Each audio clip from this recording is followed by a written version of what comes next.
সকলকে ভাতৃদ্বিতীয়ার শুভেচ্ছা জানিয়ে আজকে আমি আমার ভিডিওটি শুরু করছি। তো ভিডিওটা একটু লং হতে পারে, কাইন্ডলি কেউ স্কিপ করবেন না। আজকে আমি আপনাদের দেখাতে চলেছি দমদমের 5টা সবথেকে বড় শ্যামা পুজোর প্যান্ডেল, যেটা দমদম রোড ধরে সোজা গেলেই আপনারা পেয়ে যাবেন। তো নাগের বাজার হয়ে দমদম রোডে যাওয়ার পথেই, অর্থাৎ আপনারা প্রাইভেট রোডেই প্রথম ডান হাতে পেয়ে যাবেন এই প্যান্ডেলটা। এই পূজা মণ্ডপে করা হয়েছে চন্দ্রোদয় মন্দির।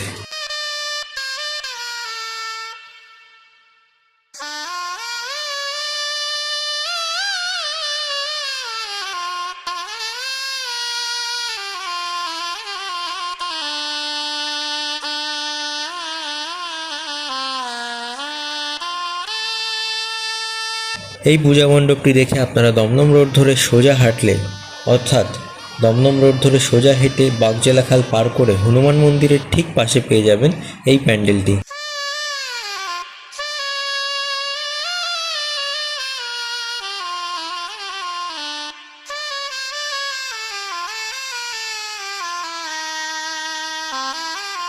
এবং এই পূজা মণ্ডপটি দর্শন করার পর আপনারা যদি সোজা দমদম রোড ধরে হাঁটেন, তাহলে কিছু দূর পরেই পেয়ে যাবেন আরও একটি পূজা মণ্ডপ।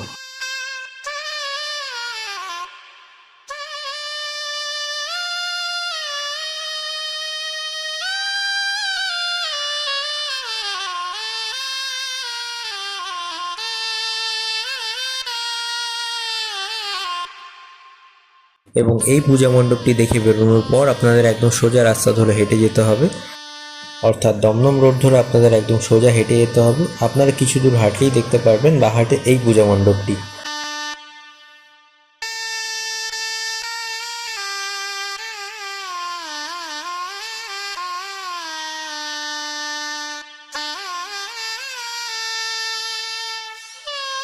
এই পূজা মণ্ডপটি দেখে বেরোনোর পর রাস্তার অপর প্রান্তে, অর্থাৎ রাস্তা পার করলেই আপনারা পেয়ে যাবেন সাউথ দমদম মিত্র সঙ্গে শ্যামা পুজোর প্যান্ডেলটি।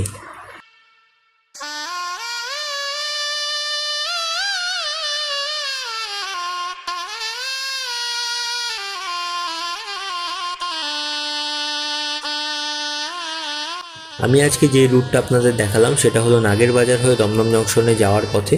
এবার আপনারা যদি মনে করেন দমদম জংশন থেকে আসবেন, তাহলে ঠিক দমদম জংশন স্টেশন থেকে নেমে 4 নম্বর প্ল্যাটফর্ম থেকে নিচে আসবেন এবং দমদম রোড ধরে নাগের বাজার আসার পথেই আপনারা এই পুজো প্যান্ডেলগুলো দেখে নিতে পারবেন। ধন্যবাদ।